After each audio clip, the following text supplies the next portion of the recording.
요셉이 그들에게 가까이 오기 전에 그들이 요셉을 멀리서 보고 죽이기를 꾀하여 서로 이르되 꿈꾸는 자가 오는도다. 창세기 37장 18절에서 19절 말씀. 아멘. 할렐루야. 오늘도 좋은 날입니다. 유홍 목사입니다. 오늘의 원포인트 묵상 본문은 창세기 37장 18절에서 19절 말씀입니다. 꿈은 자신의 뜻이 투영된 소망이 아니라 하나님이 주시는 비전입니다.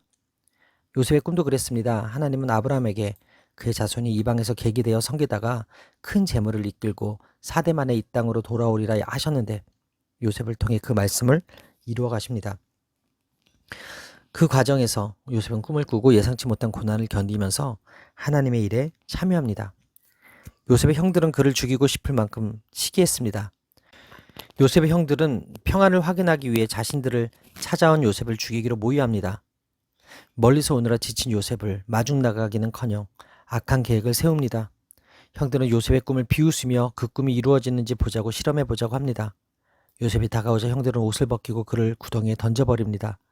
사랑의 징표이던 채색 옷은 증오의 물건으로 전락합니다. 요셉이 형들과 양을 칠 때 형들의 잘못, 특히 비라와 실바의 아들들의 잘못을 아버지에게 일러 바쳤다는 것을 주목하면 그들의 감정이 이해가 됩니다.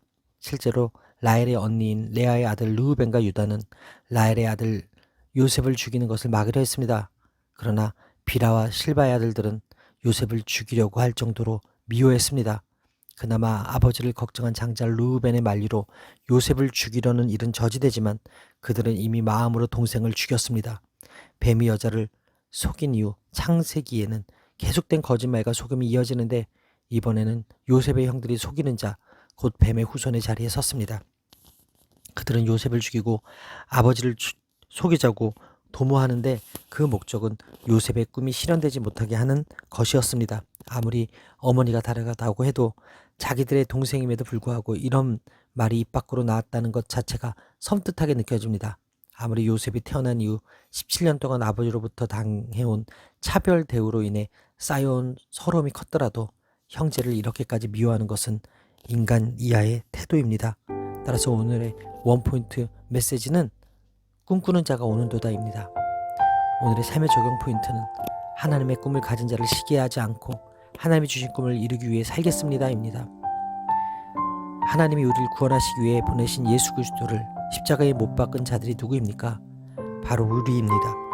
하나님은 죄 아래에 있는 우리를 사랑하셔서 아들을 보내셨습니다. 그러나 죄로 인해 악하며 무지한 우리는 그분을 조롱하며 멸시하고 결국 십자가에 죽이고 말았습니다.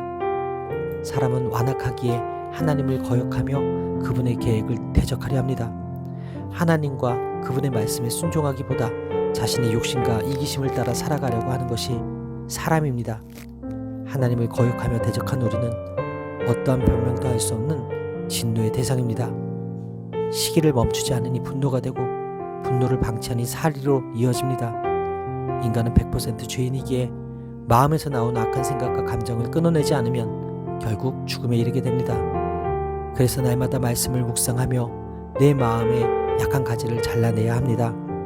요셉은 자신의 의도와 상관없이 하나님의 꿈을 꾸었고 죽음의 위기에 봉착했습니다.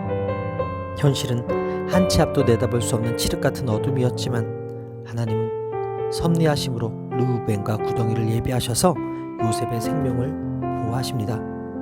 여러분이 걷는 길이 사명의 길임을 믿는다면 하나님의 섭리를 신뢰하며 담대히 나아가기를 바랍니다.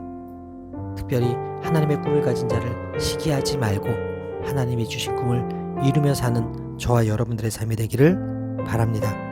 기도하시겠습니다. 평안의 주인이신 주님, 반겨야 할 형제를 미움으로 대했던 죄를 용서해 주시고 형제에게 허락하신 하나님의 비전을 조롱했던 허물을 용서해 주옵소서. 믿음의 공동체에서 내게 전해주는 위로와 권면의 말씀을 듣고 꿈을 꾸게 하시고 오늘도 주께서 맡기신 사명의 자리를 잘 지키게 하옵소서.